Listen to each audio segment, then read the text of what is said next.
Vera dhe temperaturat e larta do të sjellin rritje të rasteve të virozave stinore apo edhe Covid. Drejtoresha e përgjithshme e Institutit të Shëndetit Publik Eugena Tomini apelon që qytetarët të mos kenë frikë apo panik. Sipas saj, institucionet janë në gatishmëri të plotë për të survejuar çdo situatë që mund të shfaqet gjatë sezonit turistik veror.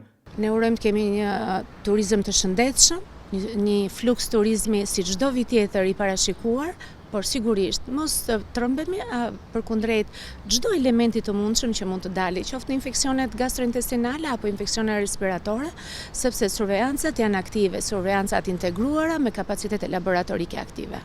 Drejtoresha e përgjithshme e Institutit të Shëndetit Publik, Eugena Tomini, u këshillon qytetarëve që të shijojnë stinën e verës, por të bëjnë kujdes dhe të respektojnë edhe kushtet higjieno-sanitare. Të shijojnë stinën e verës me kujdes dhe duke respektuar kushtet higjieno-sanitare. Gjatë intervistës së dhënë për televizionin 6+1 Vlora, Tomini u ndal edhe tek qendrat shëndetësore verore dhe funksionimi i tyre, që tashmë ka nisur qysh në fillim të qershorit.